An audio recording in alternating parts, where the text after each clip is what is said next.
ঠাকুরের চরণ প্রণাম জানিয়ে আলোচনা কিছুটা করার চেষ্টা করছি, ভুল ত্রুটি ক্ষমা করবেন। আম, যেহেতু ঠাকুর বলছেন যে অনুভূতির দ্বারা যা জানা যায় তাই জ্ঞান।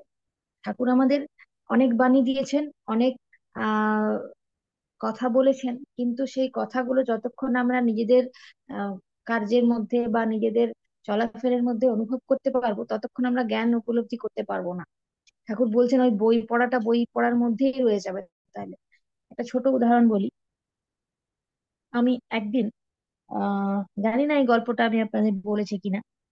তো ঘটনা হচ্ছে, আমরা বলি না যে কারুর ক্ষতি না করলে আমাদের ক্ষতি হয় না, এই কথাটা আমরা বলি। এবার একদিন কি হয়েছে, একদিন আমি বাথরুম পরিষ্কার করছি। ঠিক আছে, এবার একটা ছোট্ট ব্যাঙ, স্বল্প করে বলছি, অনেকেই আছেন, ছোট্ট ব্যাঙ যখন বাথরুমের ভেতরে যে ঝাঁটা রাখা আছে সেই ঝাঁটার মধ্যে ব্যাঙটা লুকিয়ে ছিল। হঠাৎ ঝাঁটাটা নেওয়ার সঙ্গে সঙ্গে ব্যাঙটা লাফিয়ে আমার দিকে আসতে শুরু করেছে। এবার যেটা সাধারণত হয়ে থাকে, আমরা কি করি, বাথরুমের যে নালী থাকে সেদিকে যেটা নোংরা জিনিস বা খারাপ সেটা আমরা সরিয়ে দিই। এবার ব্যাঙটা যেহেতু আমার দিকে আসতে শুরু করেছে, আমি কি করেছি, ঝাঁটা দিয়ে ব্যাঙটাকে ওইদিকে সরিয়ে দিয়েছি। তো তারপর জল ঢেলে দিয়েছি, সে নালি দিয়ে চলে গেছে। কিন্তু যখন ওকে ঝাঁটা দিয়ে সরাচ্ছিলাম, তখন তো তার গায়ে খোঁচা লেগেছে। সেটা আমি তখন বুঝিনি।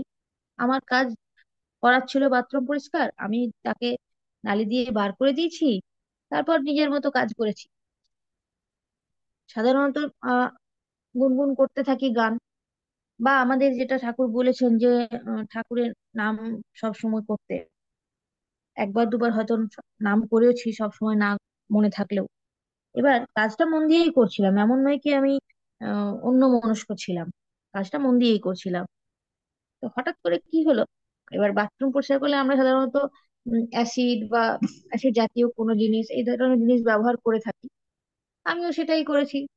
জল জল ছিল, তার সাথে অ্যাসিড দিয়ে বাথরুম এখন পরিষ্কার করছি। করতে করতে হঠাৎ কি হলো, ওই অ্যাসিড যুক্ত জল আমার চোখের মধ্যে ছিটে পেলো। এবার অ্যাসিড, ওই জলটা ছিটে পাওয়া মানে, চোখ এত নরম জিনিস, এত বাইরের উপরের মানে হাতে পায়ে কোনো চামড়া নয় যে অ্যাসিড জল লাগলে তো কিছু হবে না। চোখের মধ্যে লেগে যাওয়া মানে সেটা বিষাক্ত। যেই লেগে গেছে সেই প্রচন্ড পরিমাণ জ্বালা করছে। তো যেই জ্বালা করেছে, তখন আমি মানে যে নাম মুখে এসছে হরে কৃষ্ণ বলে, আর খুব জোরে জোরে জল নিচ্ছি। জল নিয়ে তারপর মানে একটু বসে আবার কাজ শুরু করেছি। কিন্তু দেখবেন, আমরা তো ঠাকুরের পথ নিয়ে চলতে চেষ্টা করছি, আমিও চেষ্টা করছি, আমরা সবাই চেষ্টা করছি। কিছু মানুষ অনেক দূর এগিয়ে গেছেন, কিছু মানুষ অল্প অল্প করে এগোচ্ছে, মানে আমি অল্প অল্প করে এগোচ্ছি, বেশি দূর ঠাকুরকে বেশি উপলব্ধি করতে পারিনি বা নিজের মধ্যে করে করে তুলতেও এখনো পারিনি। কিন্তু মনের মধ্যে এক খচখচানি লাগছে যে অন্য মনস্ক তো ছিলাম না, মন দিয়ে কাজ করছিলাম, মাঝে মধ্যে ঠাকুরের নামও করেছি, কিছু ভুলও করিনি। তাহলে আমার সাথে এরকমটা হলো কেন?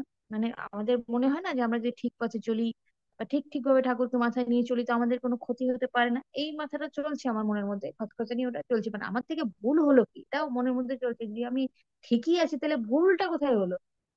তো যেহেতু ঠাকুর বলেছেন যে নিজেকে নিজেই শাসন করো, আমি এবার খুঁজছি তো যে আমার ভুল কোথায় হলো। ভুল ওটা যেই মনে মনে করেছি, তখন আমার মনে পড়েছে যে কিছুক্ষণ আগে ব্যাংকটাকে আমি জল দিয়ে বার করে দিয়েছি নালি দিয়ে, আর যখন ঝাঁটা দিয়ে ওকে সরাচ্ছিলাম ও বারবার আমার দিকে আসছিল, আমি ওই ঝাঁটা দিয়ে সরাচ্ছিলাম, তার মানে কি হচ্ছিল, ঝাঁটার কাঠিতে খোঁচা লাগছিল। তো ওকে তো ব্যথা দিয়েছি, অল্প হলেও দিয়েছি, ওকে মেরে দিইনি, কিন্তু অল্প হলেও ব্যথা দিয়েছি। তো আমার ক্ষতি কিছু হলো না, কিন্তু আমিও ব্যথা পেলাম, আমিও অ্যাসিড জলের ছিটাতে আমিও ব্যথা পেলাম।